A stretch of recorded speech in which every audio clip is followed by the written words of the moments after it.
Gai. Он исследователь стартаповской экосистемы, за его плечами отличные продажи своей компании, за $8 миллиона LinkedIn. Но я думаю, что это действительно заслуживает аплодисментов. Давайте посмотрим. Сейчас будет его презентация, после этого он хочет пообщаться, поэтому, пожалуйста, если будут вопросы, подходите в индивидуальном порядке, у вас будет возможность пообщаться с Bowei. Также хотела бы вам напомнить, что мы принимаем заявки на третий цикл до 27 августа. Мы ищем крутые стартапы, Cool Startups Wanted. Пожалуйста, заходите на наш сайт, следите за нашими обновлениями, и наши двери всегда открыты. Итак, приветствуем! Bowei!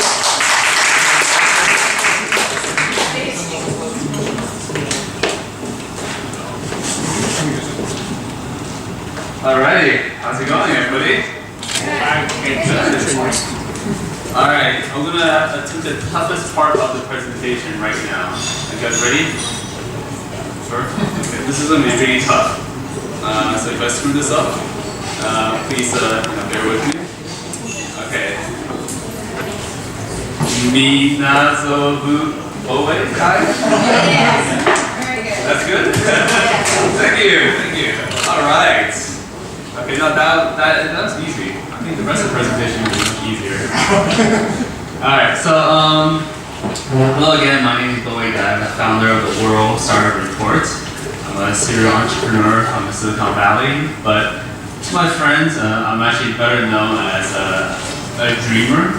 I believe I can change the world. I'm known as a MacGyver because everyone said I can fix everything in the world with a paperclip. I don't believe that. I do have paperclips in my pocket if you don't believe me. I'm a watermelon enthusiast. I love watermelon, so if you like watermelon, we'll talk about watermelon.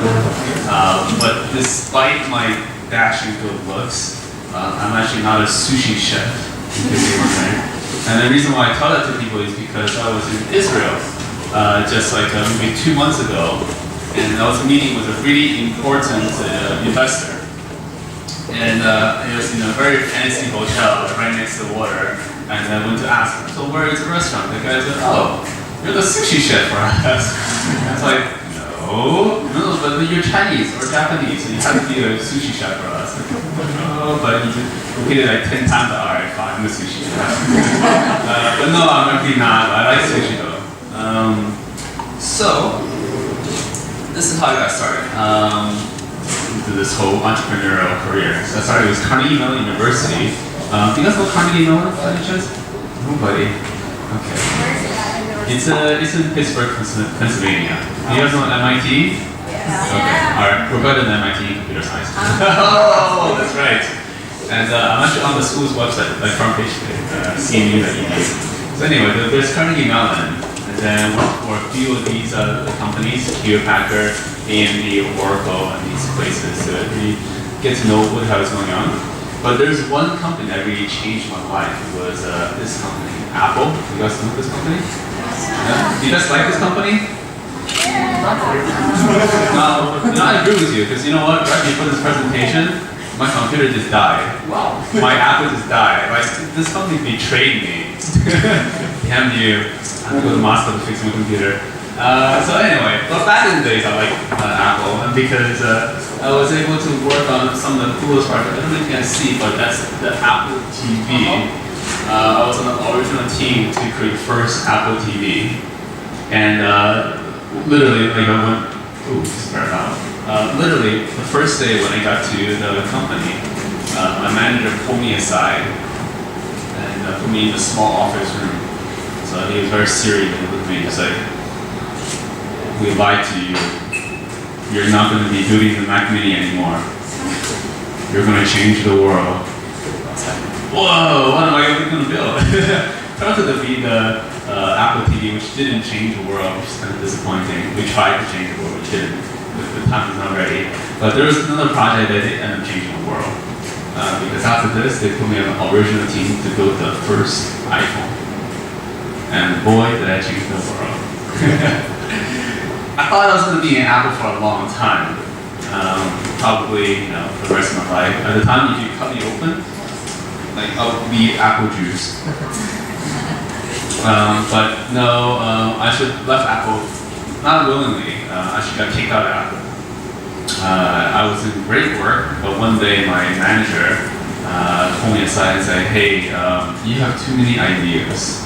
You keep on telling me about all your ideas. Stop. Get out of here. Leave this company, because if you stay here, you get stuck here forever. So leave. Get out of here. Go start your own company. And that's how I got started with startups. And the first company I built was a company called Snapchat. It was a company that was a little bit before its time. It's a company that allows you to take picture, it's a camera application. Allow you to take better pictures. So instead of a single button camera, you can take picture with a zoom and filters, share with people. It reminds me of this other company. I forgot the name of it. Yeah. So, but anyway, we did pretty well. When we launched an app store, I think we made about $250,000 in 2 weeks. 2 weeks, $250,000. Not too bad for a college kid. Not too bad. So we're like, okay, what can you possibly do with a camera application that allows you to take better pictures and put filters and then share with others? What can you possibly do with a camera application? So we moved on. And then a year later, Instagram sold for $1 billion. Right. But it's okay because I did something really useful during that time period as well. I started another company called Card Launch. It's a very simple company where we allow you to take a picture like that of a business card and turn that into a contact, because we have a lot of business cards and I don't like to type them in. So this is a really interesting application to take care of the problem for you. And we charge 30 cents a card, so we were making money. It was really, really good. People really liked it. And very soon, there's another company that decided that they want this as part of their company. They call LinkedIn. Do you guys know LinkedIn? Yeah. I have to ask because the last country I was in is called Germany, and apparently they like to use LinkedIn. They use a company called Zing. Zing is the biggest success, and they weren't very happy with me. I was making fun of Zing. So LinkedIn acquired us in 2011, but the more interesting part was when they acquired us, about 12 hours later, after our technical close, they actually held emergency all-hands meeting. So in a room not too much bigger than this, maybe 4 of this room, they fit 1,000 people into the room. And this is where the CEO of the company had a smirk on his face and he said, oh, by the way, aside from the Carmen's acquisition of another news, we're going to go IPO. So we went from a 3-person company, like a small a company with few interns and contractor, into a 1,000-person company. And the next thing I woke up and we have 3,500 employees in the company. And I don't know what happened. I don't know what to do there anymore. And on the IPO day, we went from a $2 billion company into a $12 billion company in one trading day. It was the most successful IPO, which makes me the luckiest person ever. But so what am I doing right now? I'm taking a good 9 months off of the year to travel around to 29 countries and 36 cities around the world to document what is happening in the startup ecosystem. And we are here. So I think this, if I can count, it's a lot of countries.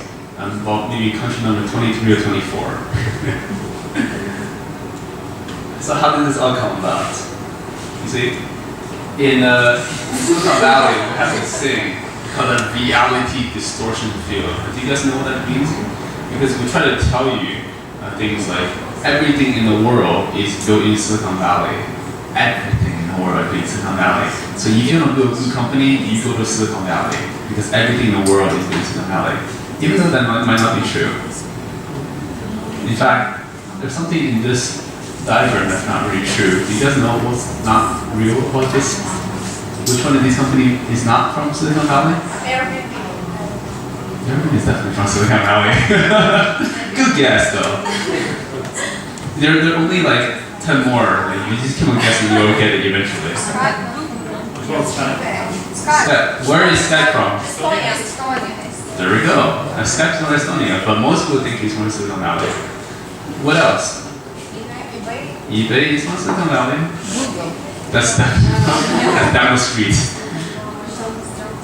Keep guessing. There's not too many left. I'm not sure what to do. you know, you guys just getting every single name on the list. And you guys, see, this is the reality distortion field. But we just tell you everything to do with Silicon Valley, and you believe us. You don't know. So, Twitter, Yahoo, eBay, Airbnb, LinkedIn, like all these companies are built in Silicon Valley. The one company that's not is Amazon. They're built in Seattle. Yeah. So, and it's interesting, right? You don't know about this. And so, this is me. I know, I used to be very looking back in the days. I don't know what happened. So, I was actually not born in the US. I was actually born in China. And when I was a kid, I came here when I was 12 years old, and 17 years ago. And this is the China I remember. This is China. This is a picture of Shanghai, the fun. And then I went back after many years into China, and this was the exact same picture, just a few years later. I'm not too sure what happened between this and this. Someone did something right.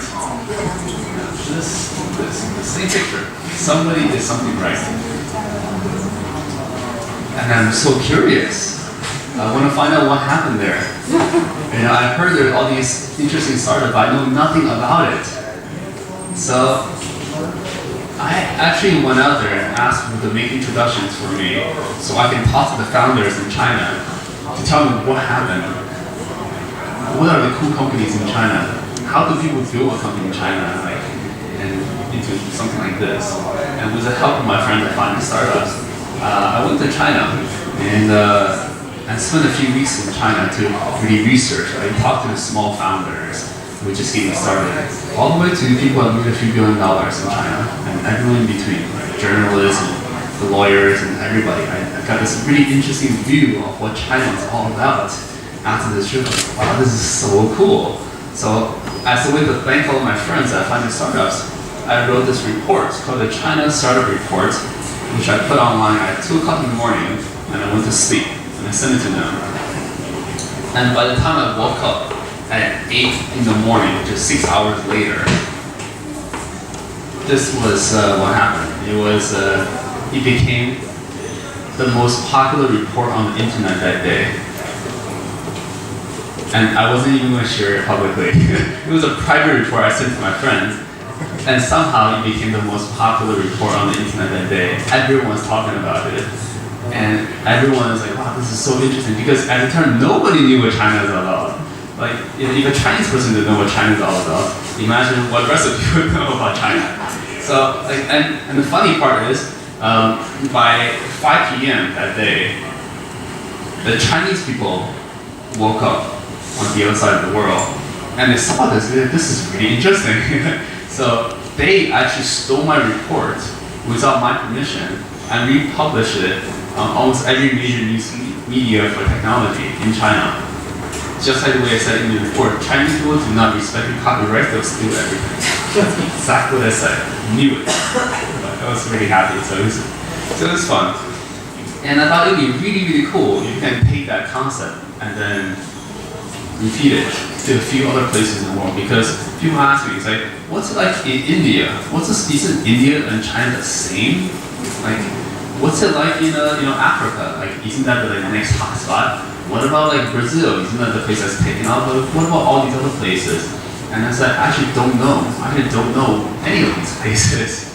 But it would be interesting for me to take a look at it, because no one has written about these things in a view from a Silicon Valley entrepreneur perspective. And I had some free time, and this is a good way for me to get back to the community. So I decided to take a year off and travel to all these 29 countries with the help of Finding Startups, Startup Digest, and Startup Weekend, and a few other folks. And January 1st, 2011, I was off on an airplane and little tuk-tuks and motorcycles. I was in India starting this amazing trip. And now we're almost all the way through, and I'm just finishing the rest of Europe, and then I'll be doing the crazy fun part, which is a lot of these Southeast Asian countries. Lots of parties there apparently. And something I quickly realized was every country has an interesting story. So beyond just the numbers, how big the GDP is, what's the biggest exit, there's always almost a story with every country. So let me just share a few of them with you. So China. As I mentioned, China is a land of Dolce and Banana. French would love that. High tea. Buckstar coffee. And exploit video game system. It's great. Like people love those things. Like China copied everything. And in fact, there's this website that they copied. It's called Taobao website. And this is a clone of Amazon or Craigslist. Have you guys heard of this website before? Taobao. Okay, a few of them. Okay. So for the people that have not heard of this website, guess how much money this company is making right now? How much goods are they selling? Anybody want to guess? Just guess a number. 130 million.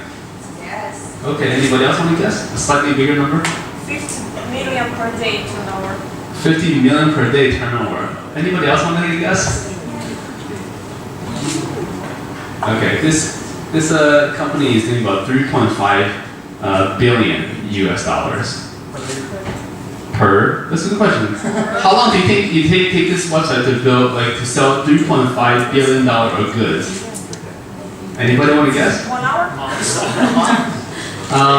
A little bit less than a month, a little bit more than 1 hour. 2 weeks. It takes 24 hours for them to sell 3.5 billion dollar worth of goods. And what about utilization of telecom? Actually, this is actually not the full company. So there's a parent company on top of this, which is called the Alibaba Group. And that owns Taobao, Tmall, and all these other things. So this is a small portion of what they're earning. And this company, in 2012, after 11 months, they just crossed 1 trillion RMB in sales. And to put that into perspective, that's about 2% of China's GDP. And the last time I checked, China is not a really small country, right? Not a very small country, yeah. And it's about 1% of US GDP. Yeah.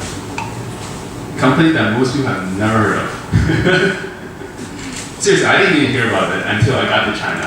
I was talking to my grandpa. I said, Grandpa, I need to go to Shanghai. How can I get a ticket? He's like, why did you ask me? Just go on Taobao or something. Because apparently, people trust this eBay website more than they trust the official website. So people like to buy airline tickets on this website more than they do on the official website. Fucking crazy. India, it was one of those weird countries. In this place, that's actually one of the trains I had to take. You literally have to hang on to the side of the train to make sure you don't die. But it's actually very normal for India. It's very, very normal. I don't know about you guys here, but no? No? I thought, no. Russians treat you well. So this is actually very normal for those people to hang on to the train. In fact, if you see this guy right here, he's actually playing with his cell phone. It's pretty amazing. This guy is playing with his cell phone, holding onto the train as it's moving along. Like, it's amazing. And they have some really, really cool services. Not like a smartphone, but like feature phone, regular the keypad phone. And India has a very, very good service based on feature phone. One of them I like to talk about is called Just Dial. So it's a very cool service. I think it's 88888. And you call them and say, hey, I'm on the street corner between Apple Street and then Bryan Road. I'm on the street corner behind this barking dog and this place. And I really need to go find some sunflower. Where do I go get it? How much would it cost? And the person on the other side goes, oh, no problem, I'll find it for you. So this person actually go and actually Google all the information for you, okay? And then on top of this person will actually call up the vendor and say, hey, how much are you charging? How much are you charging? How much are you charging? Find the cheapest price on your behalf, and they call you back and say, hey, sir, this is the price for sunflower, and do you want it delivered? It's literally, it's like a Google on the telephone. It's amazing. It is the coolest thing ever. And the reason why they do this is because there are a lot more people with cell phones, these feature phones, than they do with internet. A lot of people don't have access to internet. So if you want to get access to Google on on your cell phone, this is the way that it's like a human Google. I mean, it's interesting, but this company is about $720 million capitalization. Is there any company that's $720 million in Ukraine? Right? Any startup here? No, not yet. Come on, Jonathan, hurry up. It's my company. Next one. All right. Argentina. Anybody know anything about Argentina?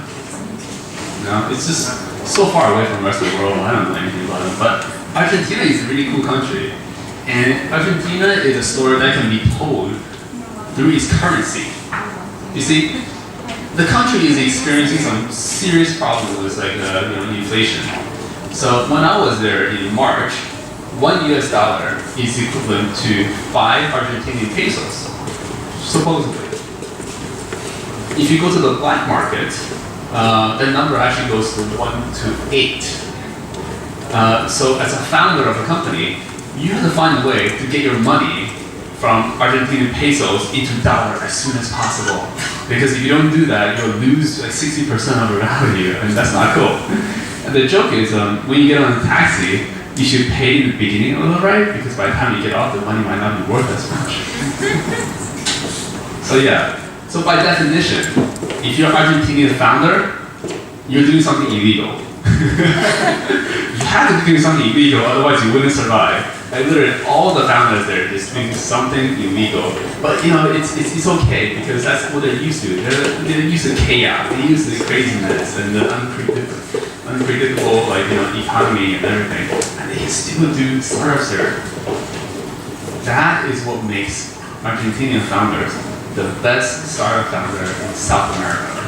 So if you ever want to work in South America, want to start a company there, don't worry about anybody else. Just go hire a few Argentinians, and they'll be the best. The best. Hire operators, people who actually do the work from Argentina, but to hire accountants from Uruguay, because those who know how to mess around with money. That's the tax of South America. Oh, by the way, when I was doing this presentation for the first time, I was in Israel, and then I was looking up just to double check my sources, and then that number has already gone to 1 to 10. And last month, when I was doing this presentation in Amsterdam, somebody raised their hand and said, "Hey, guess what? It's actually 1 to 11 now." So you guys want to change, probably 1 to 12. Oh, by the way, funny thing, in Argentina, you have to raise your salary 4 times a year, because otherwise you lose some of your money. I love it. The country's going to collapse, but they're like, we'll fix it. Brazil. One thing I didn't know about Brazil, I found out, was actually how big this country is. Brazil is so big, apparently. It doesn't look that big on the map, but if you actually compare in terms of the size, population, the number of cell phones and whatnot, Brazil is literally the size of everybody else combined. What that means is that if you want to be successful in South America, you go to one country, Brazil. If you succeed in Brazil, you'll succeed everywhere else. If you don't succeed in Brazil, you don't matter. So Brazil is a place that you have to be in South America. And just to make sure you remember, I put a flag there, so you can remember. Brazil is that big, that important. It's all over Brazil. And Nepal. Nepal is a place where Mount Everest is, and I know absolutely nothing about Nepal beyond the mountain. And when somebody asked me to go to Nepal, I literally said the first question I had was, "They had computers in Nepal? Really?" I mean, that's kind of a joke, because the reason why I even thought about Nepal is because there was a friend of mine. He started a company in Silicon Valley, and he just told me, "Hey, by the way, my company just got acquired by this company in Nepal." So this Nepalese company actually acquired a Silicon Valley company. So that was really intriguing. So that's why I want to go take a look at Nepal. So I know they have computers, but what I didn't know was how much smartphones they had in Nepal. So I also had like one of these like events, and I asked somebody, if you have a smartphone, please raise your hand. And this is the response I got. This is one of the poorest countries supposedly. Supposedly, it's really not that poor. I'll tell you why there. But like this is one of the countries I thought was very poor, but everybody, like 70% of the crowd had a smartphone. The reason why they have a smartphone is because they have a lot of people from the country leave the diasporas. They leave to work elsewhere, make money in the US, make money in India, and send money back to the country. So they have a lot of black money floating around, and what do you do with black money? You buy gadgets, apparently. So this is actually the most popular application in Nepal. Most popular application. Can anybody guess what this might be? It's a schedule of something. What's a schedule of? Pray. What? Pray. Not praying. There. No. What? Lunch. Not lunch. That's a very long lunch. If that's lunch. Pray is for smoking. Smoking for break? No, not exactly. Electricity rates. Electricity rates. Electricity close, not rate. Not rate. Our electricity When electricity is available. Exactly. This is actually a schedule at what hours that you will have electricity. It's not what time, like you might have power cuts, but this is what time you will have electricity. So I love this because I got to the country and then like the power just went out and everyone's like, oh, yeah, of course. I'm like, what do you mean you don't have electricity every single day? No, you only have electricity between 12 to 16 hours a day. It's like, how am I supposed to start in this country when my electricity doesn't come on? I have to like work on the schedule and it changes every day, so your work schedule changes every day as well. How do I do a startup when there's no electricity? Apparently you can't. Apparently you can still do a startup when there's only 12 to 16 hours electricity. Their biggest exit in Nepal, what tech company? Anybody want to guess? What? $100 million. $100 million for a tech company exit in Nepal. Do you have $100 million in Ukraine right now? Come on, guys. Yeah. You have all electricity. We'll talk about this later. Ethiopia. I don't know if you guys can see, like this is a mountain of skin. I got to Ethiopia and they were eating a lot of in the store on the side of the road. It was pretty disgusting. And then over the back, that's like a mountain of bones. It was amazing. Oh, that's my photo. It's one of the most disturbing things I've seen on the road trip. It was really bad. And I was really upset at whoever put this country on my schedule because this country apparently has 1% internet penetration. 1% of the country have landline internet in their house. And I was like, who did this to me? Why would I come to the country to look at startup when there's no internet? Who is so stupid to do this? So I was upset for about maybe like a couple of days. Until I saw this. This is one of the most popular phones right now in Ethiopia. This is called Techno phone. You can't really see it, but it's Techno. Nobody has ever heard of this phone before. It has a loud radio, long battery life. You sit in front of a table and you put it on. You listen to music the whole time, like at night, using this one phone because they also have a problem with electricity. But you know what else this phone has? Right here. This phone has internet. You can browse internet on this phone. And this whole thing is internet access. $26 US. You know, you think Ethiopia is one of the poorest countries in the world. It is.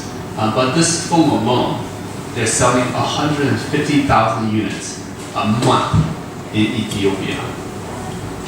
And guess how many, you know, I mentioned there's 1% internet penetration. There's also another one you need to realize in Ethiopia.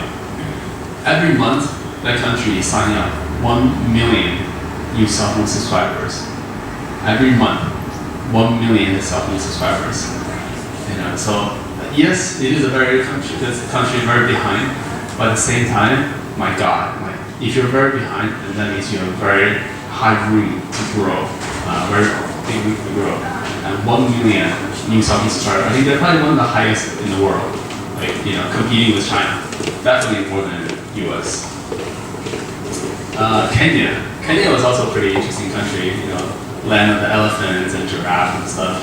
And they had this thing called M-Pesa, which is, just like a little green painted store. You can think of this as almost like a human ATM. So how do you take money out of this M-Pesa?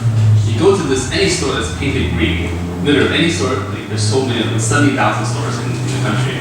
You go to any of these stores, and you go to the clerk, and you ask for his phone number, and you text message him some money, and this person, once he receives a text message, then he will just give you the money. Do the flip side, okay? You don't deposit money, you take some money, cash, you give it to the person, and the person will text message you back some money. Like literally, you can transfer money on text message. It is by far the world's most advanced mobile money transfer in the world. By far, like bar none. How do you even transfer money in this country? Do you know how can you transfer money to me right now? How can I? Yeah. Western Union. Western Union, and how many days will that take? Maybe 5. 5 days. There we go. Yeah. Wire transfer will take hours. Can you find a wire transfer right now? Probably not right now, but like Exactly. next But morning. there is something called web money here, where you can actually put money into the same place that you'll put money for the, like if you're going to pay your cell phone bill. Mm-hmm. And I discovered this because I have an American credit card naturally, which does not work to buy concert tickets on online here. Huh. And so you literally can go down to a payment terminal, put money into a machine, which then does go on to an app that you can use to make payments with. But it's a machine. It's not a person. And it was kind of a strange process of setting that. So now imagine everybody with their cell phone can text message anybody else in this room money. Like, wouldn't that be cool? It's such an interesting concept. But like most world would not open to this kind of like I guess innovation. But Kenya, the country was so behind back in the days. They only have 1% people with access to banking. So they didn't know what was going on. And they started introducing this, and everybody started using it. By the time they realized what was happening, it was too late. Right now, 60% of the country have access to banking because of this text message-based banking system. This is how everything works in Kenya. You can pay your cell phone bill on there, you can buy a cup of coffee there, you get your salary, your company pays you salary through text message. And I was there, I was buying illegal DVDs for fun using like mobile money. Like literally, you can do anything. Like literally, I was going out of a restroom and there was a place where I could take out money through M-Pesa. And here's a funny number. Guess how much money they're transferring right now on this M-Pesa system? Anybody want to guess? Okay, the number is 30, but the question is, what is a unit? 30. What? Close, not really. Anybody else want to guess another unit? 30. And that M-Pesa right now is doing 30% of Kenya's GDP. 30% of Kenya's GDP. Can you name any other country with any other service that's 30% of country GDP? I don't think so. So, this is very interesting to me because, as I go around the world, I think what's innovation? You look at Google Glasses and that's innovation. But you know what? That's only innovation for maybe 0.0001% of the people. And then you look at something like M-Pesa, that's affecting 60% of the country. Now everyone has access to banking, and then they're so ingrained into the system that 30% of the country's GDP is flowing through the system. That's cool. So in the future, how am I going to build the next company? What's successful next company? Now, I don't think I want to measure it in the billions of dollars. I want to measure it in terms of GDP. That's my next goal. And lastly, Israel. Israel is a country that everybody hated around, Israel, like all the neighbors hate Israel. So every day when I was there, you look at the news and oh, Syria just shot missiles at us. Oh, so and so is trying to blow up this country. It's very scary. It's very scary living in Israel. But to the local people, this is normal. Just like Argentinians, they're used to craziness. Yeah, Israel, yeah, they're no problem. Somebody shoot missiles at us, easy, no problem. And that level of craziness actually breeds, apparently, the best type of entrepreneur. Israel has the second largest startup ecosystem. The first being Silicon Valley, and the next one is Israel. Despite the country size, the country is only 7.5 million people, but their startup ecosystem is 200,000 people. And 50% of the country export is technology. So it's a very, very good tech ecosystem. And then I asked, like, why? Why do you guys do startups so much? And this guy raised his hand, like, and just showed this hand to me. And there was a bullet hole through his hand.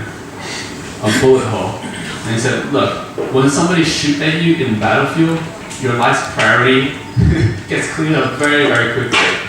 After I got shot, I realized, you know what, okay, I don't want to do anything else. I just want to do something crazy. I want to build my company, and I want to succeed because I might not live much longer. So I want to succeed while I still can. And that kind of mentality goes to the best kind of entrepreneurs. It's crazy, but I love it. So, what I really want to get help from all of you today, and talking with panelists, is I really don't want to understand what is the story of Ukraine. I know nothing about you guys except the fact you eat a lot of cabbage. The girl, Lisa, is like, ugh, cabbage. No, seriously, like, the rest of the world, that's all we know. I know nothing about you guys, except from the video, I guess, like the acquisition recently, and that's partial reason why we're here. So guys, please give a hand round of hands, like, to Jonathan, thank you very much for bringing me here. Guys, thank you. So I want to hear from all you guys, what is the story of Ukraine? What's happening here? What should I know? What's interesting in this place? So before I go into the discussion, I want to show you guys what is the end result of my trip, what I want to achieve by the end of this. I want to actually put together a report for each country, so other people who don't know about your country can learn a little bit about your country. And if it's interesting, they will probably come here one day and they will start a business here. So this is the story I put together for India. So if you take a look at India, it's a very, very big country. It's 1.2 billion people, lots of very rich people. But the number you have to focus on is this. It's 70% of the country is living on $2 a day. It's a very, very poor country, very, very poor. And that number is going to affect them because they are not going to have internet penetration 50-60% anytime soon. They're going to get stuck at 20%. And that's going to affect the ecosystem, if you think about it. They have 125 million people on the internet, but 893 million cell phones. 893 million, that's a lot. Only 35 million of those are actually smartphones. So most of these are feature phones, which is why a company like Just Dial can succeed. So when you call and say, hey Google. Compare China versus India. What's it like? How is the infrastructure? How is the policy? How is the mobile and internet penetration? I wonder what country what would be a good country to compare Ukraine to? Russia. Kind of small compared to Russia, right? Which other country is similar to this one? Yeah, and the neighboring country. Similar defines similarity. What's the country that everybody knows? Poland. Poland. What about Germany? Is Germany a country to compare this to? Not really. Okay. Alright. So Poland and Russia. And then, so here's a list of key players in the ecosystem. So who are the successes in the country that have succeeded in the past, and the current successes, and then who are the rising stars? So out of these 4 companies, currently, 3 out of 4 are in e-commerce. And that is going to be a very, very, a similar trend in all the countries that are developing. E-commerce is usually the first, startup that will succeed. This is all the angels VCs, incubators, and accelerator because apparently it's really hard to get this list.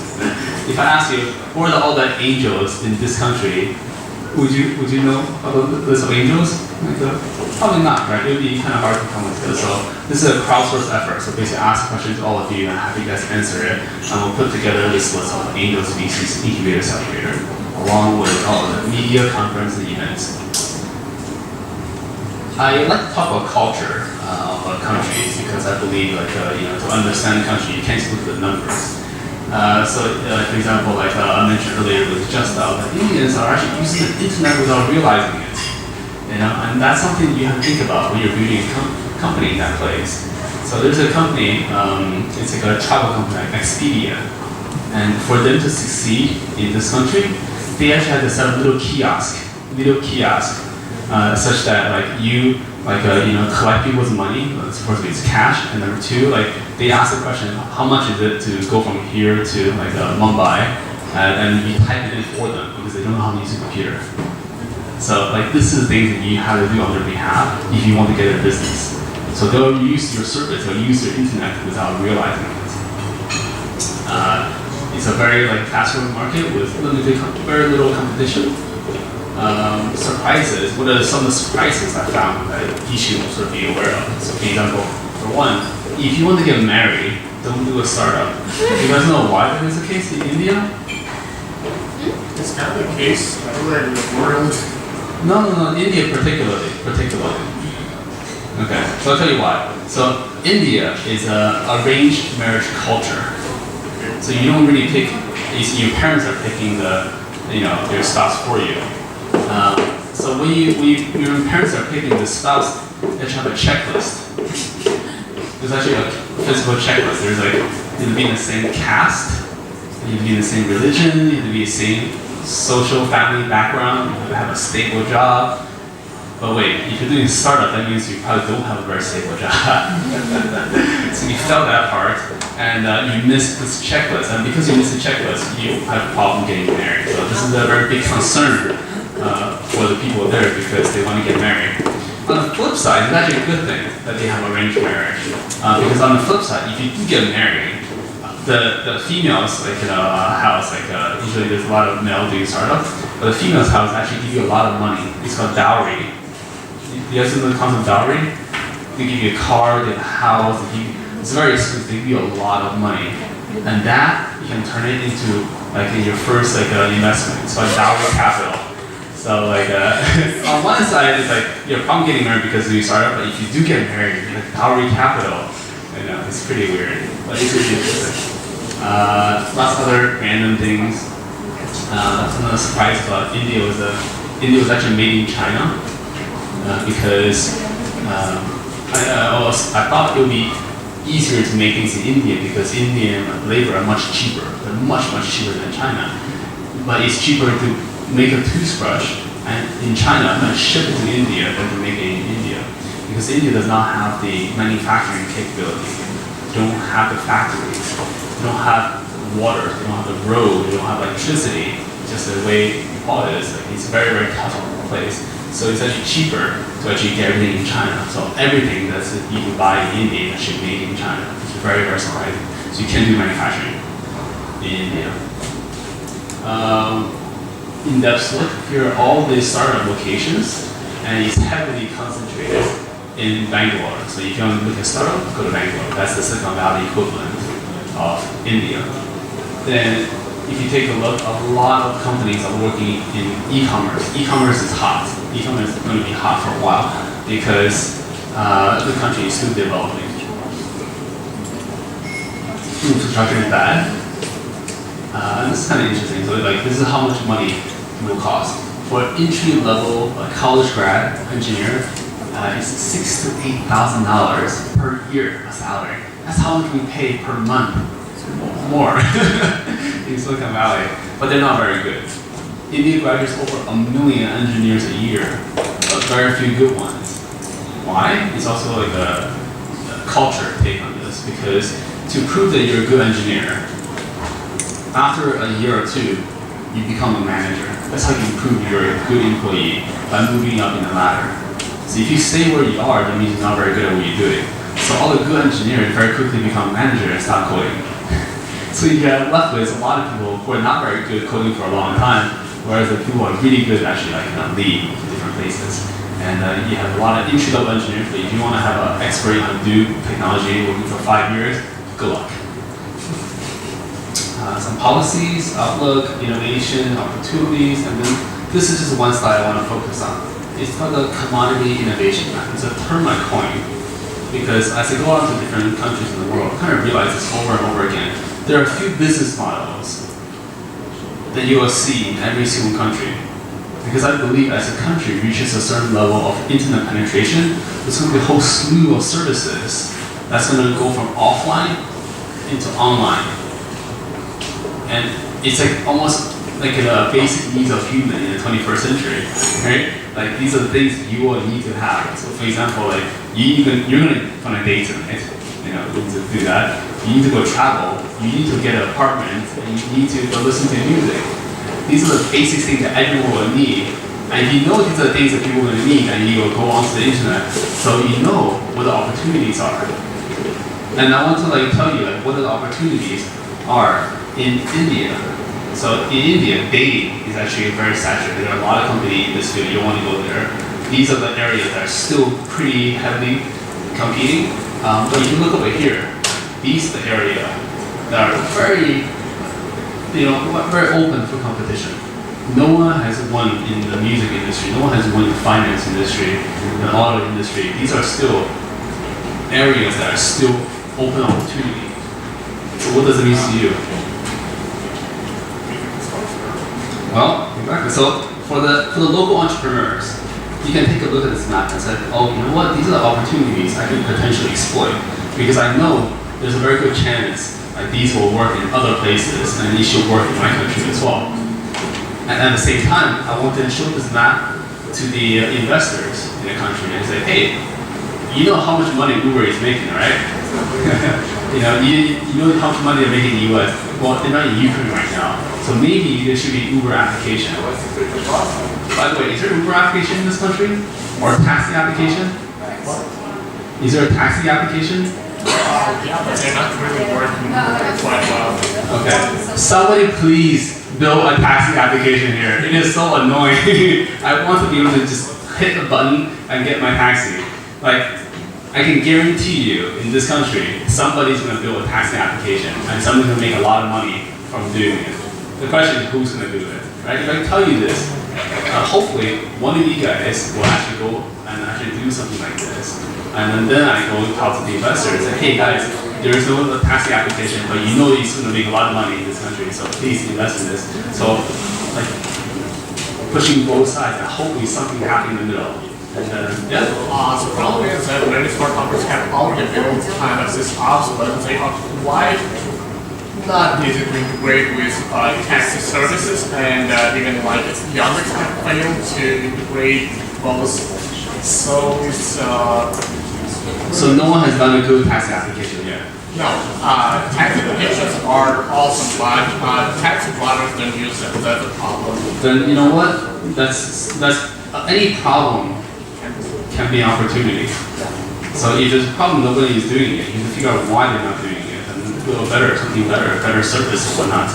Like every problem is an opportunity. Yeah, what I'm saying is the problem is not to build a good taxi app, which is an easy task. So the problem is different. Exactly. So I'll let you guys figure out what the problem is and how to fix it. And hopefully one of you guys can actually do this correctly. So next time when you come back to Ukraine, I'll have a taxi application. So sorry, these charts are screwed up because my computer just died, and this is Windows. Don't like my charts. So the four type of people I'm writing this report for is local entrepreneurs, the foreign entrepreneurs, the foreign angels looking to invest in your country, and the foreign companies looking to come into your company. These are things you need to know. I put everything on the wiki because I believe this information is for the people in the community. And it's going to be done, it's going to be collected, the information will be collected by the people in the community. Because I don't know about Ukraine, you guys know about Ukraine. And you guys are the ones that are going to contribute to this wiki and tell other people about it. But not a single person knows everything. So it's going to be a collective effort from everyone. So I hope all of you guys can pitch in and tell me what is really happening in, this is not India, but in the Ukraine movie. And on top of that, I put together this ambassador program. Basically, if you're interested in looking at India after reading this report, you want to find out more information, here are some of the people you can email and say, ask a question. So there are the entrepreneurs, there's the investor, there's the startup weekend organizer, these are the press people. These are the people that are very connected in the community and they would love to help out. Because they know that as long as they're helping you out, they're actually helping out their community as well. So these are the people that are willing to just give their time and help their community out. So something similar what I can do in Ukraine as well is that if you guys would be interested in helping out your community and welcome some of the foreign people to come in here and show them around and answer some of their questions and what are the opportunities in this country, talk to me. I would love to have you as one of the ambassadors. So, anybody interested in helping me to write the Ukraine starter report? Few people? All right. If you want to help, so this is my email address. Just shoot me a quick email, and then we'll follow up and tell you exactly how you can go about helping out to write this Ukraine starter report. We'll be in information collection phase for a while because I'm still traveling. As soon as I'm done traveling, I'll be started writing all these country reports. All right, so let's go change the world. Thank you.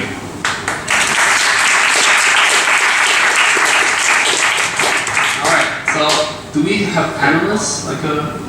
Where are my panelists today? We don't have panelists. Okay, don't worry. Okay, here's what I want to do. This is what I do for all the countries we've been to so far. I want to get us on a poll to get an understanding of what are the people thinking about. So, are you guys ready for this? Yeah? Alright, okay glass. Record a video. Alright, you're on video right now, so you can't lie, okay?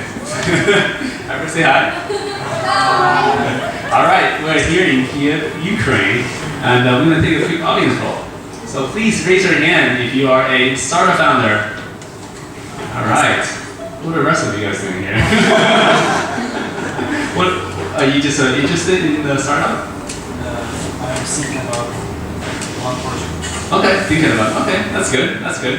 Alright, who has a technical background here? Alright, this is what I like to see. You go to some of the countries, some people just like, no, I don't code. But what I realized is some of these Eastern European countries, you guys love to code. And something I found out from Lisa is like, even the girls here, and then over here, like even the girls here know how to use BitTorrent. Yeah. It's like, who uses BitTorrent here? That's it? I expected more. You told me you use BitTorrent. Don't lie. Not you. Alright, fine. I'll let you guys go on that one. Alright, I failed at least one startup. Nice. I failed at least 3 startups. Nobody did top. Okay, so this is a pretty young ecosystem. You haven't? Not yet. Okay. Any foreign or expat entrepreneur? 1! Alright. So all of you guys are from Ukraine? Yep. Really? Interesting. I wonder why. No, seriously, I'll ask about that later. Everyone sit down. Alright. I want everybody to remain standing if you think you can make €1 million. Actually, this is the last one I should say dollar. $1 million company one day. Everybody here believes that you can make at least $1 million. Okay, that's pretty good. All right. Now this is a real question. Okay, I want you to remain standing if you can make $1 billion company one day. Everybody think you can make $1 billion in this country? Are you serious? Are you all? You don't? Okay. 3 person in real estate. Everybody else here thinks they can make $1 billion company one day. Alright, I'm gonna record you guys. In case one of you guys actually do make $1 billion. And it's like, I first spotted them here. Alright, thank you. Good to sit down. Really? You guys are so confident. Yeah. Alright. Alright, question time. Number 1. Who is your hero? Guys, please tell me, who is your hero? Stevie. Jacques Steve Jobs, Fresco. of course. Jacques Fresco. Yeah. Who's that? He's probably one of the most, the wisest person of the world. He is a futurist. He has created Project Venus, we've probably heard about it. And while it's hard to judge about Jacques Fresco, he did so many innovative things that were denied, but then we created like 20 years with people saying like, oh yeah, he was right, yeah, we need this thing. Can you help me write that down? I want to remember some of these. Can you take notes for me? Thank I can you. say it. Oh, okay. Anybody else has a hero in this country? Who else is a hero in this country? In this. Yeah. In this country, yeah. Who's everybody's hero? Like, you know, in South America, you know, like football star, you know, like who's a hero for this country? Klitschko. Yes, Vitaly Klitschko. Who is that? Ukrainian boxer. Boxer. Yeah. Oh, okay, so you like the Philippines. Manny Pacquiao for the Philippines. Who else is the hero for this country? You guys don't have any heroes. No, okay. All national heroes. No. Okay, it's really funny. I was in France. I was asking a question, and then they actually didn't have any response from me. So one guy all the way in the back, he's like, "Hero is an American concept." I was like, what? Maybe that's true. Why don't we have heroes in this country? We don't have live heroes. You mean a lot of heroes, or you mean just heroes for us? I guess hero for everyone here. What? Okay, you know, okay. In America, okay, growing up, okay, so I'm thinking of persons like your parents are like, you should grow up to be like President Obama. You're supposed to be like Steve Jobs. You're supposed to be. You're gonna be somebody one day. You be somebody else. So who's that person that you're trying to be in Ukraine? In our country, there's our parents talk like make your best. Just be yourself. Yeah. Be yourself. And don't be the best. And don't be like Yeah. blah, blah. Don't be like. We have lots of But bad many people You have to actually do count on more yourself. Steve Jobs. That's probably the number one hero for everybody. Like some reason everybody is. Interesting. Summertime sadness. Okay. I want to hear from somebody over there. Who's your hero? Yes. I'm proud of Pinchu. He's made a lot of social projects. That's why he's not here. Probably.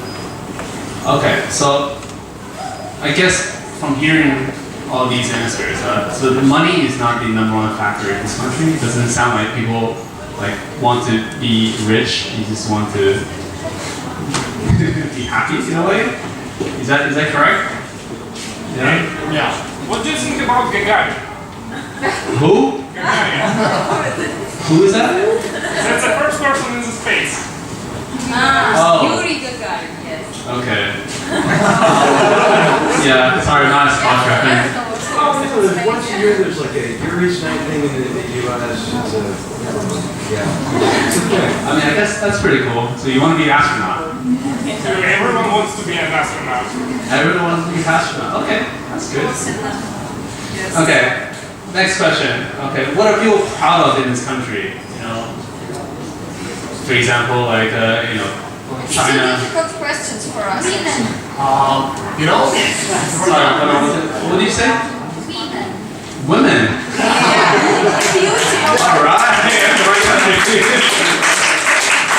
Okay, that was recorded. Okay. That's a very good thing that you're proud. By the way, you know another country that's proud of their women?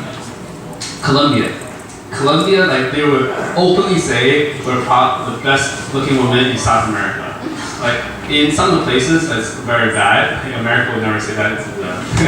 But in South America, I guess here it's very okay to say the woman is very beautiful. Interesting. Okay. I would say we have a few strong politicians, owners of corporations, and for example, Poroshenko. Okay. He had a huge sugar corporation. Okay. There are few people that owns a lot of companies here. We're proud of them. Okay. You will find quite enough innovations which were not here, but we are also very proud of being part of really big nations, like if you look who actually made like Core to do it, Intel and all these processors, you find so many Ukrainian and Russian engineers working on that project. So you think there are like a lot of really smart people in Ukraine? Yeah. Why are there smart people in Ukraine? Like, is it because of post-Soviet like influence? Good education. Our self-education is more.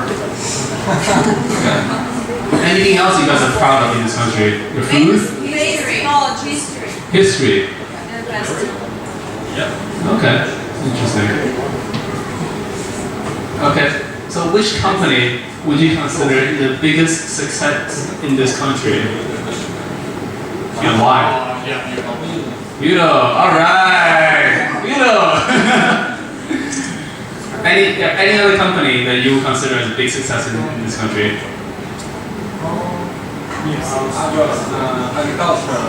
Agriculture. But starter-wise? Because few of the countries are number one in export of oil. Sure. What about payment wall? Do you guys know payment wall? Yeah. Do you consider that to be a success in this country? Why? Why do you consider? It's an average startup. They're pretty big. They're like a few hundred people, right? They're just average. Yesterday, right here, we were talking about padlocks and also Ukrainian pretty big startup, which is actually right now is based in China and it exists in China. But yeah. Okay. Thank you. Okay. So I guess like they haven't had an exit yet, which is why Budo is considered a success. Okay. Good. Alright. Ukraine versus the rest of Europe. What's the big difference? Everything. Everything! Okay, I guess I'll stay here for a while. You guys can start talking. Well, what's everything? Like, you know, I'm American, okay, which means I know nothing about the world. Very stupid. Like, you know, come on, John. You do agree with that? Americans wouldn't really care about the rest of the world. We just, you know, look at ourselves and that's it. Isolationist mentality. Exactly. It's gonna hurt us one day, but so far we're okay. But anyway, so talk to me like I'm a 5-year-old. Like I don't understand anything about the world because I'm American. So what's different? What's the biggest difference between Ukraine versus Russia, Bulgaria, Poland, and all these other places? I saw this thought that it's about 20 years distance between Europe and Ukraine. Like 20 years in 20 years difference between Europe and Ukraine. So you're 20 years behind those people. about 50. 50? Really? I mean, it's so nice outside. Like, this is not real? You mean all the Porsche Cayenne like SUVs? This is not real? They look Yeah, really road nice. and taxi is not real too. But we have a huge difference between Europe and Ukraine because of politics, taxes, yeah. corruption, level of corruption. Yeah. Corruption. So it's more or less corrupt here. It's much more. Much more. We are the champions. I'm proud of our corruption. We're number one. On the bottom. I don't know why we are still comparing Ukraine to Europe while the question is Ukraine versus Eastern Europe. That's right. East Europe. Eastern Europe. Why are we talking Ukraine about is East Europe. I think Ukraine is East Europe. Yeah. Like what compared to like Bulgaria, like Poland, and then like Croatia. It's central here. Okay, fine. I'm American. I can't blame you for this. Okay, those countries around you. Okay, Albania, like what's the difference between those countries and Ukraine? And then Ukraine, for example, is pretty big. It's a pretty big country. What other things should I know that makes this country different? It's not a part of the European Union. It's not part of the European. That's good. What other? Maybe a big part of technical education in the population. Okay, but isn't that true for all of Eastern Europe? Because I was in like Lithuania, and then they're very, very good, very technical people, and so is Latvia. So I kind of just assume all of these Eastern European countries are very smart. Our Okay. English is very bad. English is bad. Okay. Not as bad as in Asia. Not as bad as Asia. No. Okay. We have a huge agriculture potential. Huge agriculture. That's what I've been hearing a lot. A huge agriculture. The soil is super fertile, so we have been in breadbasket for Europe. Europe. Yeah, for ages, for decades, so we're still in this spot. Interesting. Okay, that's good. What other things do you know about this country? We have great tourism potential and do not use it at all. Really? Yeah. It's not Okay, I guess I've been in Kiev, so that's not really touristy. Have to go elsewhere. Okay. So what's the competitive advantage for startups in this country, or disadvantage? For example, like let me just think about if you look at a country like China, the competitive advantage for China is the government, because government will help you block out all the competitors. So LinkedIn, Facebook, and Google, all this company, they can't go into China. As a result, the local group can build their own version of the same company, even though they're a copycat, and they can win.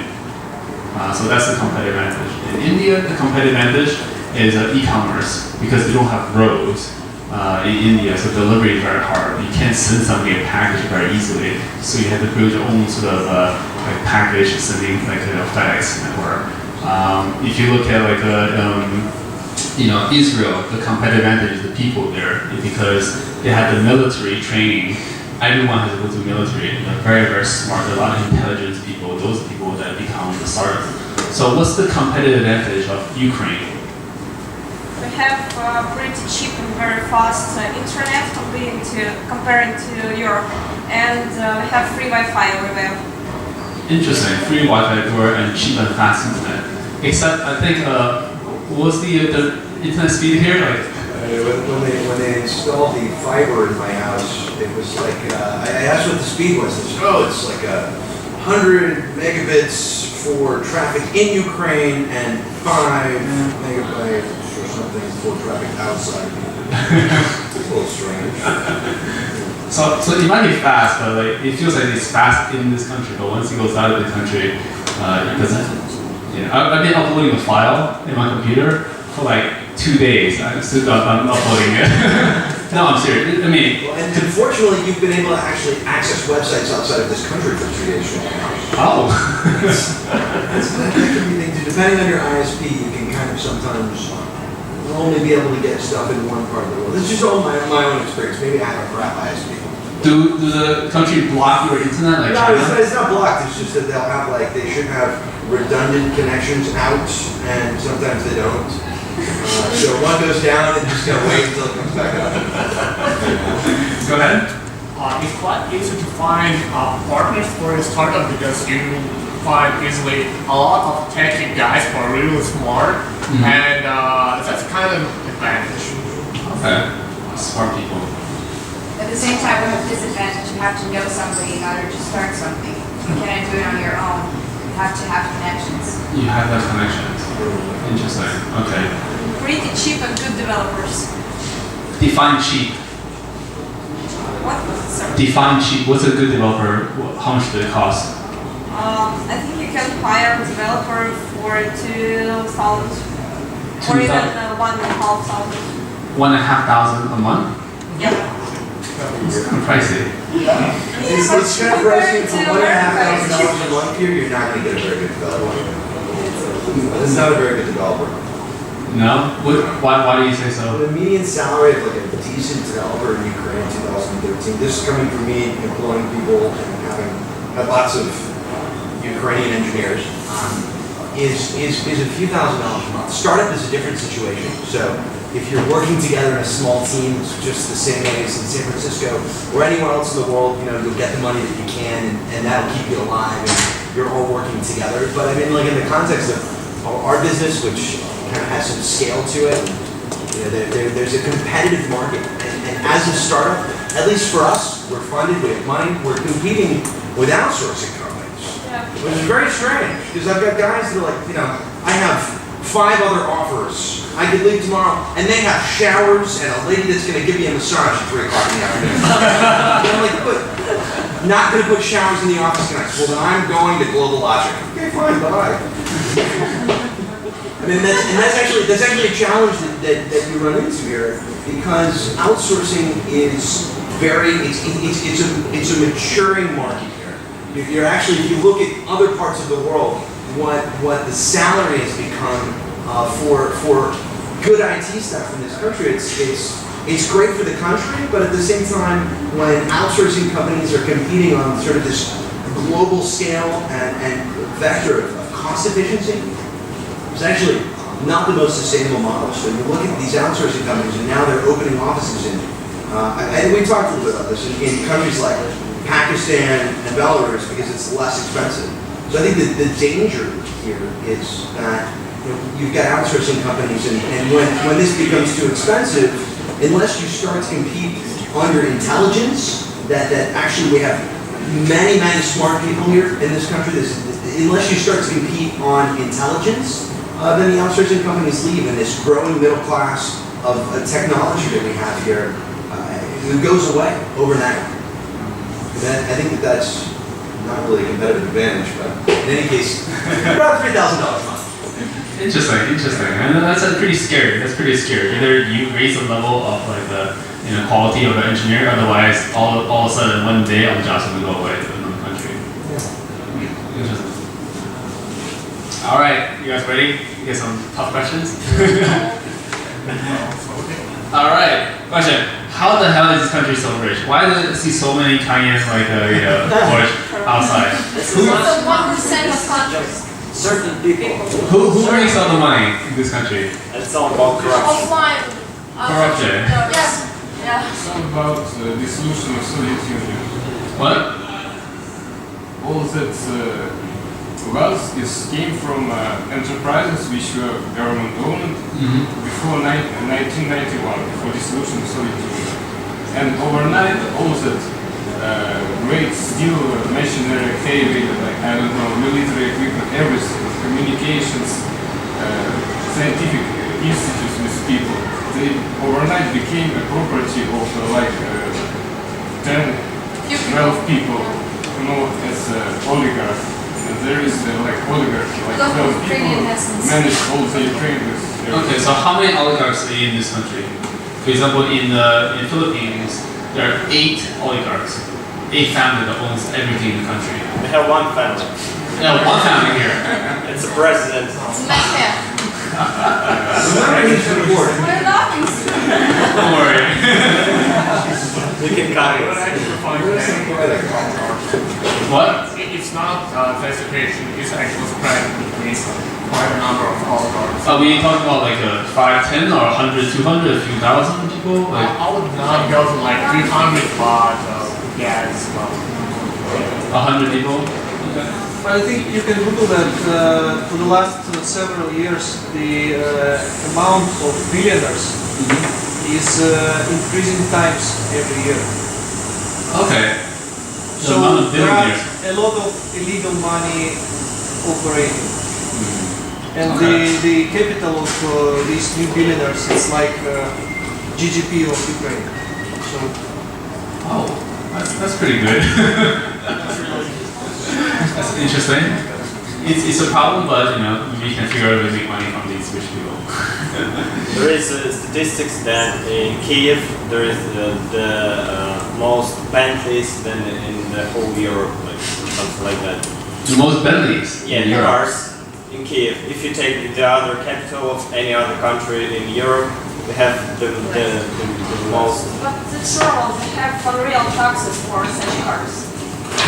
In Ukraine, no taxes. So actually, right before this, I came from another city. It's called Hamburg. I actually know nothing about Hamburg until I got there. And they're like, it doesn't look like it, but we're actually one of the richest cities in the entire Europe. It's a city of about 1.5 million people. Guess how many millionaires are in the little city? 50,000 millionaires. 50,000 millionaires are in that one little city. They're so rich. But you know what? You walk around, and all the crappy cars, like these regular cars, and you don't really see any amazing cars. And I come here, I'm like, holy shit! They're like Mercedes, Audi, Mercedes, Ford. And, like this place looked a lot richer than one of the richest cities, but I guess it's just a very small area. That's. Have you ever been to the San Fernando Valley in Los Angeles? San Fernando Valley? No, I have not. Okay. But it's the valley in Los Angeles, like on the other side of the hill from Los Angeles. So it's a place where people will have like small apartments and $200,000 cars. Small apartments and $200,000 cars. Imagine if all the money you were making was in cash. So here's another thing. Like, it's actually not a bad thing that people are driving on these nice cars, because that shows to me that people care about money. People want to make money. Like, I actually look at Ukraine the way I look at China, because back in the day, China also didn't have a lot of things, and only in the recent years, China became very, very rich. And now, like, I go back to China, I do see Mercedes, Bentley, Lamborghinis all over the road as well. And in a sense, that made people more hungry for money, because people look around and say, who is a hero? My hero is the guy that's making all the money driving a Lamborghini. And then people are very hungry for money. And when you're hungry for money, you will make more money. So like it's almost like a vicious cycle, but in a good way, because China and US are two of the most successful countries right now. And it's by no accident, because they are very money focused. They really want to make money. And so it's actually, I look at it, I don't think it's a bad thing that all of a sudden money culture has become part of the culture as well. Because the more you want money, the more people are going to be startup people, the more people are going to try to make money. You guys sort of like understand that? You guys have this really confused look. I think one of the difference here is that in Ukraine we have very weak legislation. A weak what? Legislation. Okay. And maybe in China, if you grow up and grow your business, it's quite safe. But I assume, I'm not a businessman, but I assume in Ukraine, if you grow up to considerable size, you need to be a part of a family, or they will take it. Legally. Hang on. So, I mean, I'm not even from Ukraine. I run a company here now. That's why they don't touch you. Oh, that's why they don't touch me? Okay, I disagree with you. I would disagree with you. Maybe the last one, but not our current business. Not my current company. So I think that not to do this, but one thing that happens when we bring, like when foreigners tend to come to Ukraine, right? And I've worked here for a little bit now. The first time I came here, I asked people like, so what's wrong with Ukraine? I heard corruption. So there are people in this room that are running startups in Ukraine. I know I'm not the only one. I'd be curious, you're saying corruption, and here's a guy from Silicon Valley out here going, hey, what's going on in Ukraine? And you're saying corruption. So in your businesses that you have, the people in this room that have businesses that are startups in Ukraine, in the IT sector, are you really, you're already so far above the radar that you're encountering corruption? Or is this just kind of the experience that a lot of people have here? And I think that, look, I'm not from here, I live here, but in your businesses, I'd be curious, for the startups that are in this room, how many of you have really had to have a fight with the tax authorities? Okay.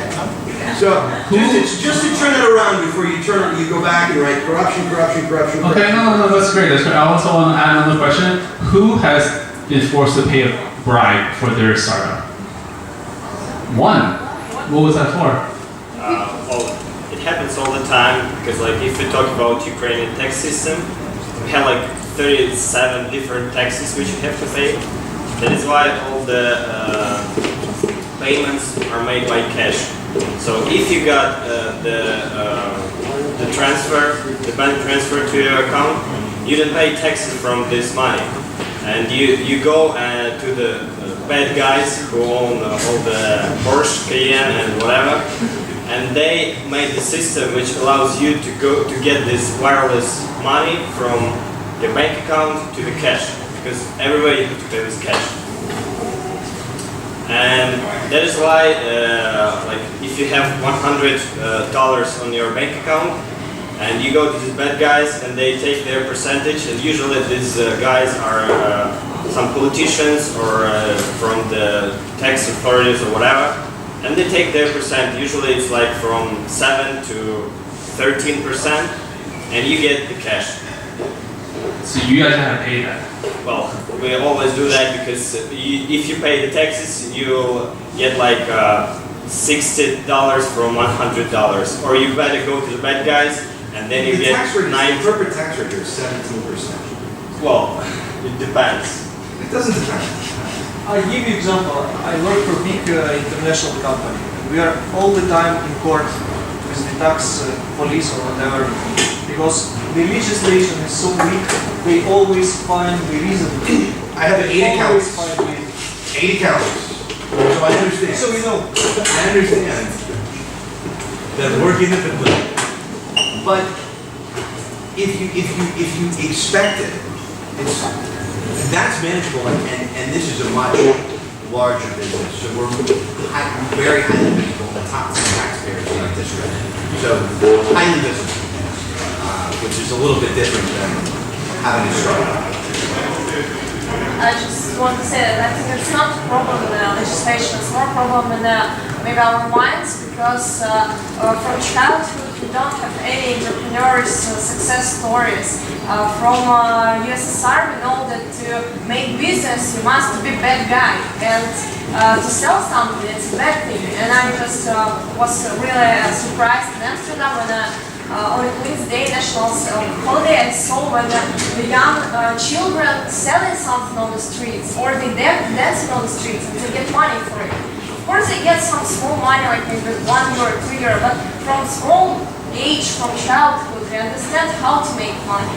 That you need to do something to get money, and it's absolutely normal to make money.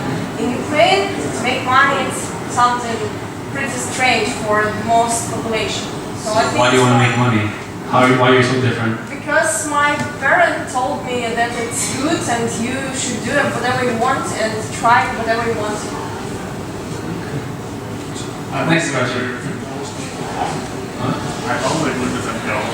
Since that's the biggest problem, not the corruption stuff, that's just simply make us to feel better for ourselves.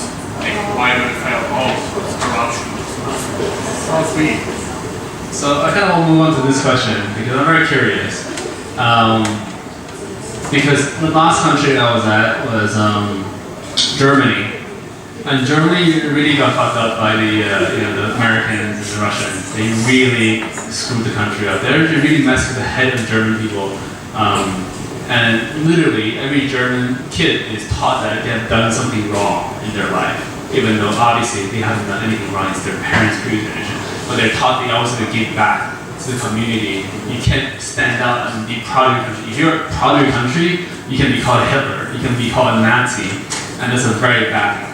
So they're taught not to stand up. They're very humble. They don't never show off because it's bad. They're not proud of their country, and that's one country. And and then the other one was Japan. Japan, they also lost the war, and but it's very different from Germany because Japan, when they're a kid, they're taught as they are the victim of the war.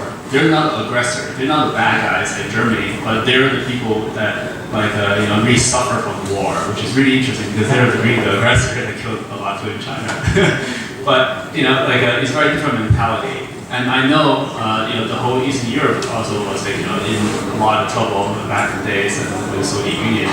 So I want to hear from you guys what happened post Soviet Union, the breakup, and are you guys cool now? Are you guys just selling to each other? Is this an amicable relationship, or is this something that's still hostile between Ukraine and Russia? So can somebody comment on this?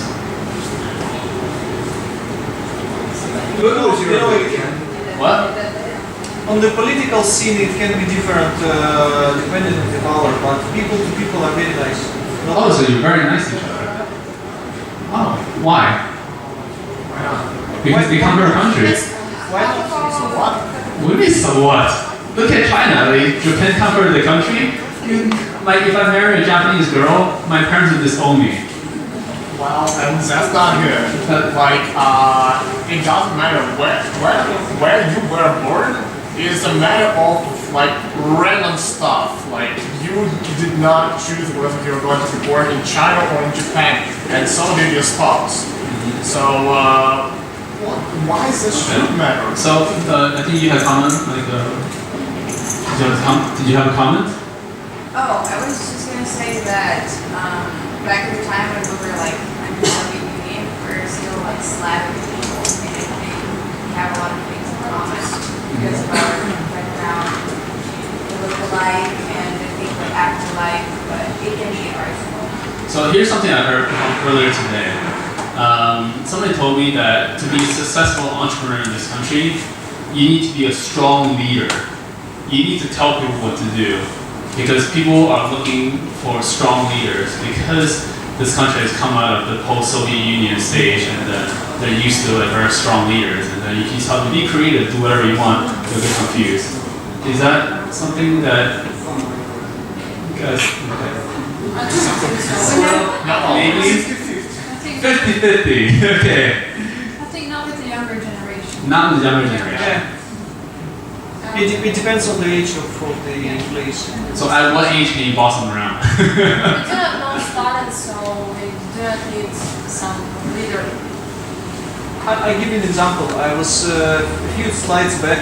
You were asking about the competitive advantage, and I was in countryside just a few days ago, and I thought that in Ukraine, in countryside, the cost of labor force is very low, and the cost of real estate is also very low.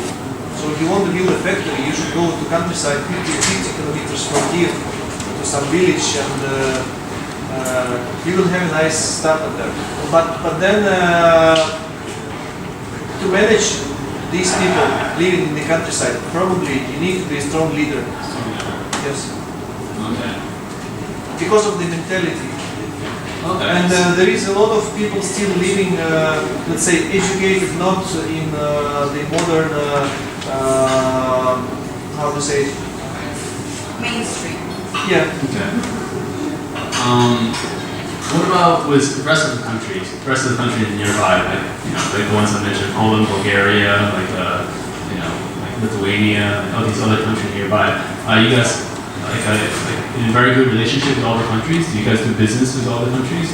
So as a company starting up here, do you first expand to Russia, or do you first expand into these other countries first, or do you go to like Western Europe first, or do you go to America first? Russia first. So Russia. Kazakhstan, all these countries from Soviet Union. Wait, what? Russia, Belarus, Kazakhstan, 3 countries that we're trying to connect with our application, some startups. I think the majority of import is to Russia, to export is to Russia. So is Russia the Brazil of Eastern Europe? Yeah. Okay. It also depends whether we are right now like regular business or startups, because startups are mainly focus either on United States, Canada, Germany, China. Like startups very rarely expand to Russia, Bulgaria, and our neighbors. For some reason they're jumping to like overseas. Really? Yeah. I don't know if I agree with that. He's saying that Russia, like startups here look to America first, and America, UK. Believe it or not, they do that, and that's the problem. I think that's a problem. I think we should look more locally to these countries here because I'm not saying that's good. because I think as like Silicon Valley entrepreneurs, we would never try to enter the Russian market. It's too scary for us. So the market is open for people like you guys to go enter and try. We have less competition. If you come to America, we will eat you up. I have an example because we have like the educational startup. It's called GoGMAT, and we try to fight with such companies like Kaplan, Manhattan, Newton, and whatever.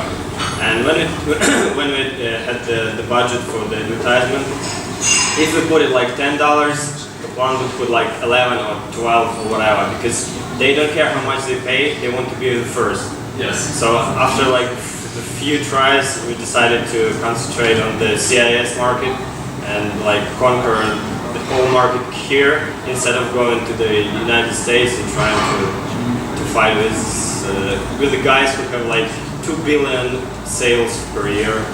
Wow. The CIS refers to.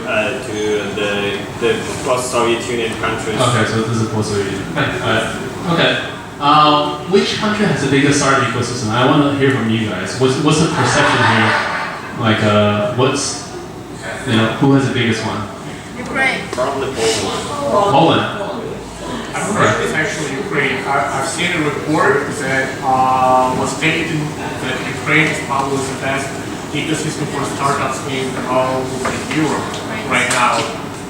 You mean Ukraine is the biggest? And that was a report by Startup Weekend creator. Yeah. I found the same. That's weird. I don't actually believe that, but. Okay. Other good perception is Poland is number 1. Who's number 2? What's the perception? Is it Ukraine? Is it Czech? Okay. Who's number 3? We put Ukraine. Ukraine? And then who's number 4 out of these 3? Bulgaria? Number 5? Yeah. Belarus? Romania is last. No. Belarus. Belarus is last. Okay. Alright. Next question. Who has the best hackers? Who are the smartest people? Ukraine. Ukraine. You guys are, by the way, I just want to say, every country I've been to so far said my country has the smartest computer engineer in the world. Like, even France, they're like, we're the smartest. We're the smartest people. And I was like, are you sure? Like, look. You know this mathematics award they gave out like a Nobel Prize on mathematics?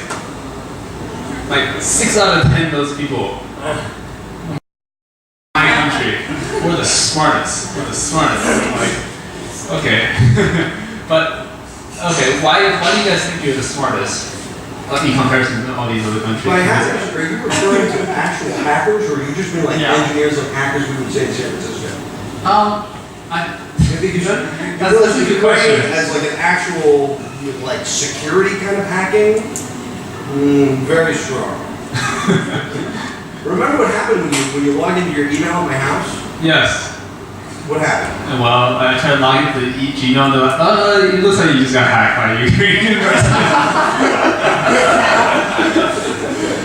Okay, good point. I had to sign a release with my bank in the U.S.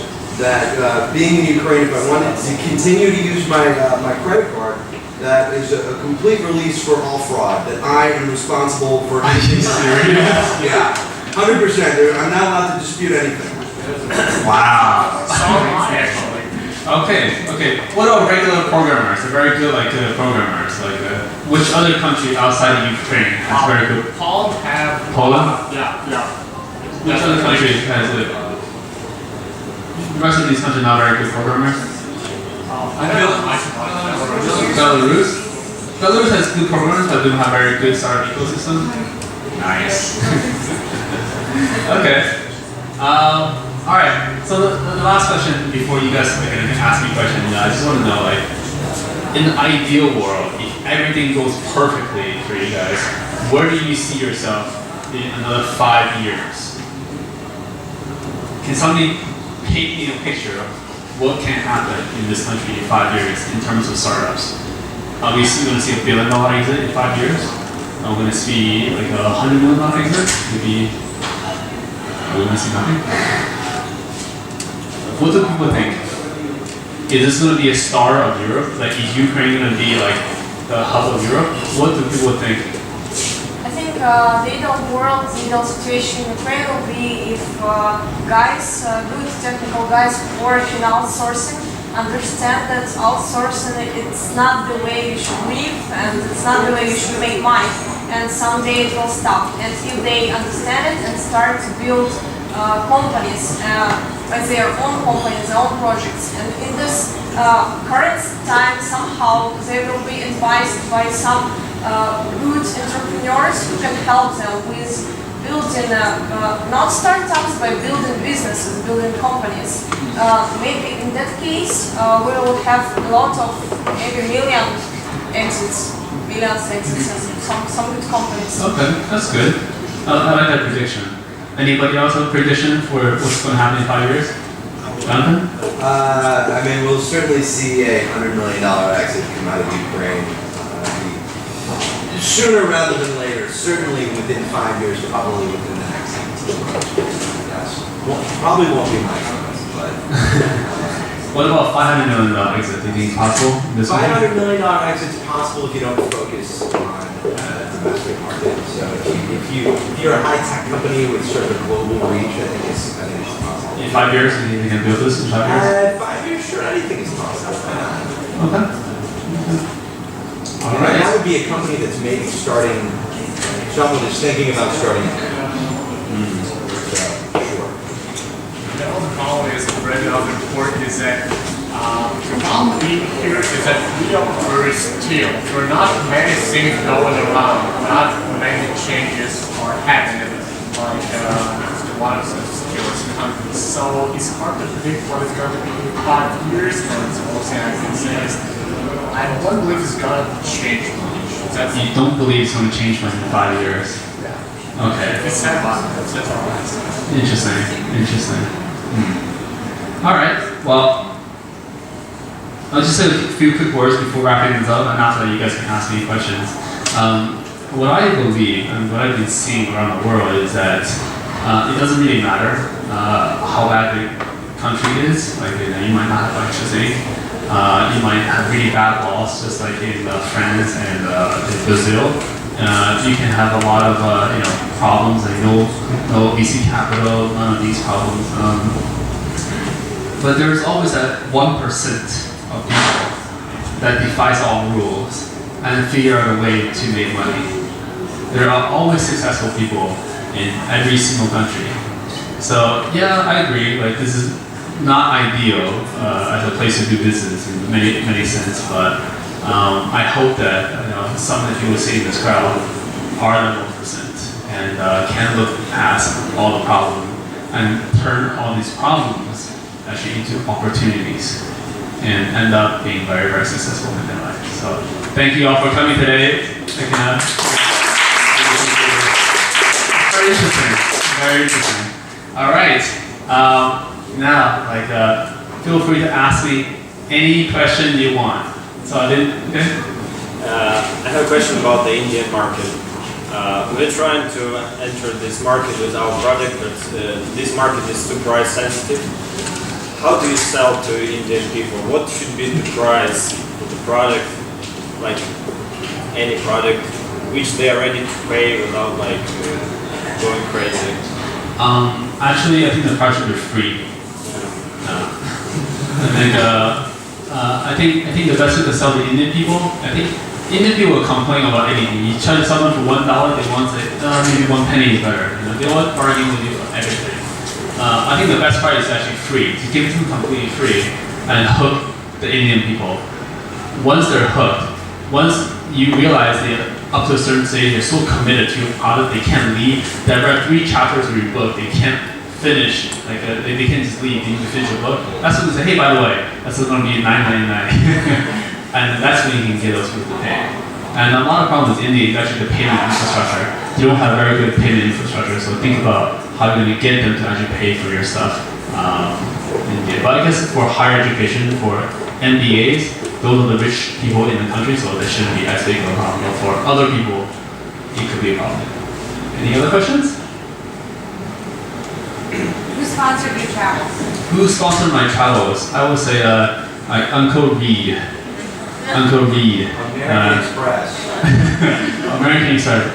Who is sponsored by Uncle Reed is Reed Hoffman. He's the founder of LinkedIn. He acquired my company, and thanks to him, some extra cash left over, so I can travel. I do have some sponsors, very little amounts.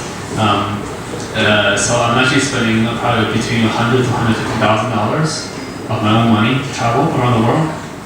And the reason why I'm doing it is because, yes, it's a lot of money. It's almost like a startup seed capital.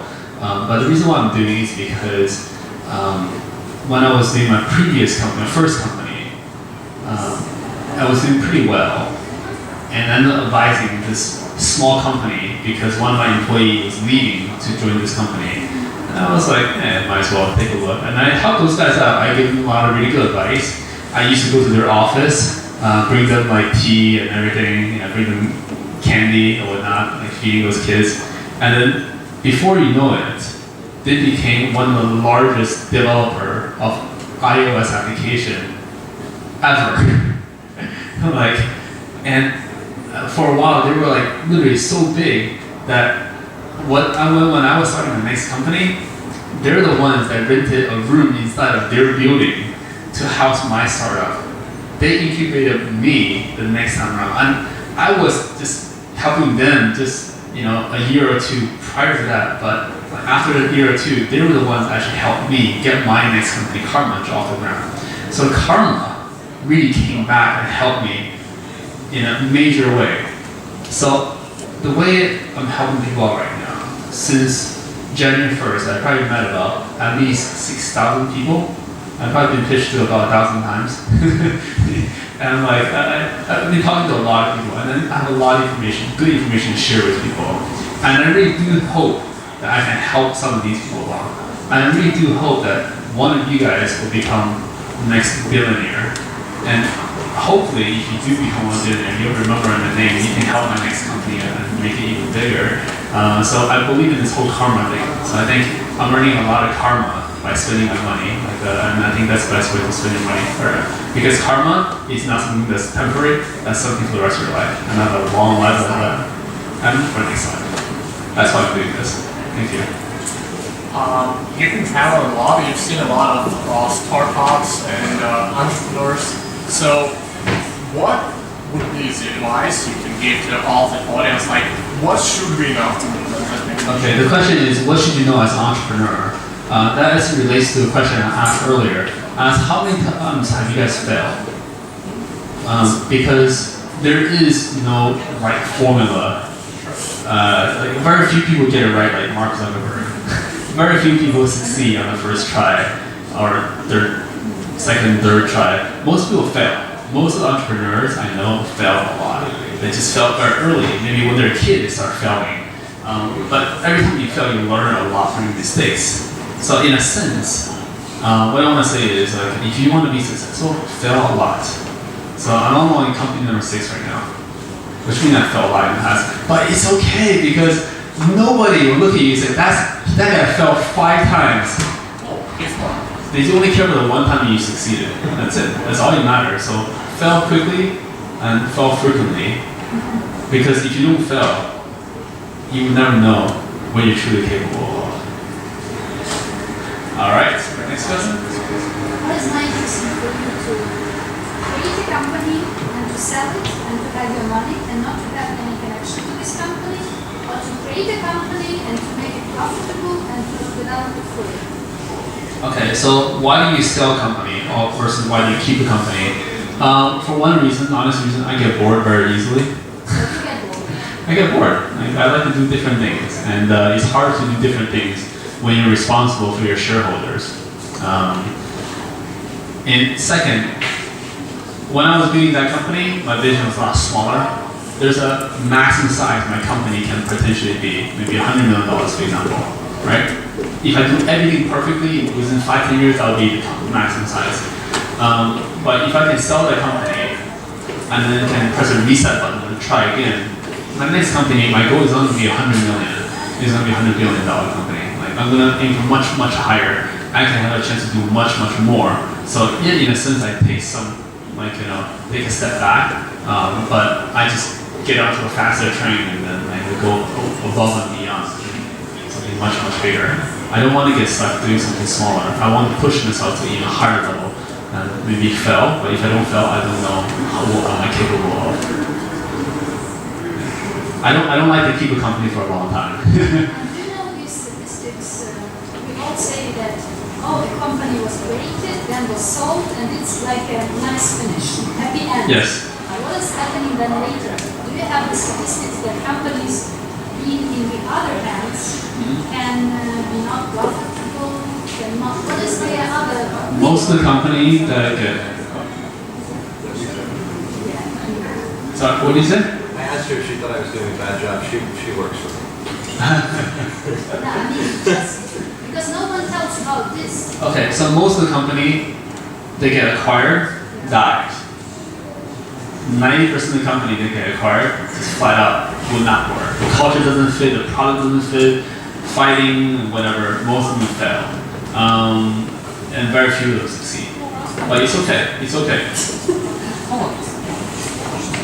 It's completely okay. It's part of the growing process. It's just, because of one time you succeed, you'll be better than all. And do you know such an example that some company was sold for huge money, and then every company. Okay, I'll give you some good big examples of a company that was acquired. HP recently acquired a company, I forgot the name, for a lot of money, and that turned out to be a fraud, so they just lost about $6-7 billion. It started with A, Atomico? When they bought Pomodori Tank. Okay, that's a small tank.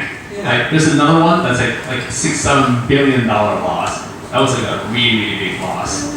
Tax loss carried forward for a couple of years. Yeah, it's very common. It's okay. It's a risk that you take, but it's okay because by doing this, the bigger company get rid of their competitions.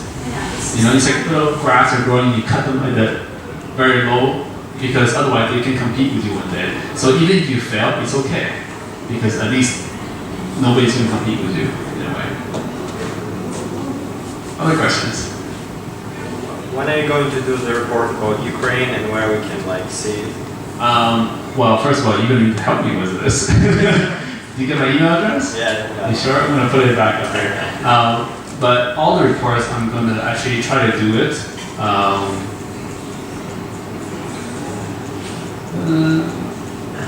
Okay, so all the reports, I'm going to try to do it after my trip. Because right now, every 5 days I parachute into the country and try to figure out what the hell is going on. I don't have time to do this. My original plan was to do it as I go along, but it's been a little bit crazy. I was clearly not thinking correctly. And hopefully I can do it after the trip. So right now, this is a collection process for information. So I want to get your information so I can get you to help me collect all this information. And most likely, it won't be an independent report because to me, Ukraine is still fairly small. So I might combine it with some of the other countries. So maybe like if I go to Poland, like combine with that. Some of the other Eastern European countries, I think it's very similar in size and then like, I guess culture. Okay. Other questions? So how do you redistribute the reports? Do you post them online or? I post on a SlideShare, and then I just like post on a SlideShare, and they probably get posted to TechCrunch, and then like When is the one for Philippines going to be right now? Philippines? That's a good question. Actually, there is a report that's ready already. For the Philippines, and I'm thinking about actually releasing it maybe next 2 weeks. So it's a very good report. Why do you ask about Philippines? I just got back from I love Philippines. I love Philippines. By the way, I think if you guys don't know, Philippines is a very nice country because it's about 100 million people. It's very underdeveloped in comparison to all the other neighboring countries, Thailand, like Vietnam, like all these other places. This is very underdeveloped, which means there's a lot of opportunities to grow, right? And then the competition is very low. It's easy to go into the market, and everyone speaks perfect English. That's right. Never compete against a Filipino in a karaoke contest. They will destroy you. They're so good. So good. I love to speak perfect English, big market, no competition. That's like ideal place, I guess, like, for someone like me to just go and have. Good eyes. Other questions? You guys have any questions? If you're talking about the lean startup movement, is it like we travel in different countries and talking to people who are working in the startup industry? Is it spread out all over the world, or there are countries where it's like more about lean startup? Lean startup is all over the world. It's pretty popular around the world. This is actually something I preach as well. Lean startup, very good. Do you guys all know what lean startup is? Anybody? Lean startup. Oh my god. Alright guys, note this down. Everybody go home, homework. Read Lean Startup. It's a Business practice. it's a way of thinking. It's not the Bible of how to do startup. It's a way of thinking. So instead of building a whole product, wasting a whole year building a product, maybe you just test out your theory first before you build the product, so you don't have to waste all development time. Fake it first and make sure you want it, and then build the product. How do you spell it out? Lean, Lean, startups. And another book about all of the same stuff is Lean Work. I heard about it too. All right, maybe one last question from the audience, and then we can just open. Everybody go. Have you tried the Google Glass phone? It's running out of space, but okay, I'll let you try a little bit. Okay. Your biggest mistake. My biggest mistake. Oh, good question. You know, it's really, really funny. Like, so I actually asked the same question to someone earlier, and the response from that person is like, you know, I don't think about that question. There are too many things to look forward to. I don't look back. That's one way to answer it. It's kind of cop-out answer. Let me think of a real answer for you. My biggest mistake. What? It's a good answer. My biggest mistake, it's not really my mistake, but something I wish I'd done better or like differently was I wish I came to California sooner, because it's not my choice. But when my parents came to America, they went to New York because there was a TV show at the time in China and say Bowei Gai in New York. That's literally the title of the show. It's very popular. It's about this guy who had nothing. He went to New York and built an empire. And that inspired a whole generation of people from China moving to, I'm not even joking, that whole generation of my friends moved to New York because of that. I didn't even know about that TV show, but that's actually the wrong place for me to go. That's a different type of business. He was in real estate business, which is good. At the time, had my family gone to Silicon Valley, I would have a different way of thinking, and then I would have started failing earlier. I didn't start failing until I guess like I was 19 years old, which is a little bit late. Right? I wish I started testing out building little business, like taking computer classes, building a little program, trying to sell it when I'm like 14. I think I would have been better off. By the time I'm 21, I would have had my first exit. You know? So starting earlier, I think is something I wish I'd done. And then another corollary to that is I think it's very important to go to the valley, not to just only work in the valley, but really understand the valley mentality. I think a lot of people could benefit from going to the valley for like a month and really understand how people work in that place. Understand how people think about the world, how ambitious people are, how they just want to take over the world, how they believe everything in the world is going to be built by Silicon Valley, which means everything in the world is going to be built by them. People like myself, like I can build and I can change the world. Like I think it's good to go to Valley and have a mentality. I think that's going to be very helpful. So I hope some of you guys and girls can have a chance to go to Valley at some point. All right, I think that's all for me. So thank you again for coming.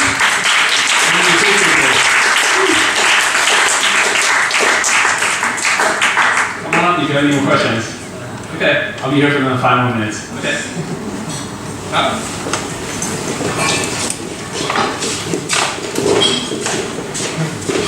Start.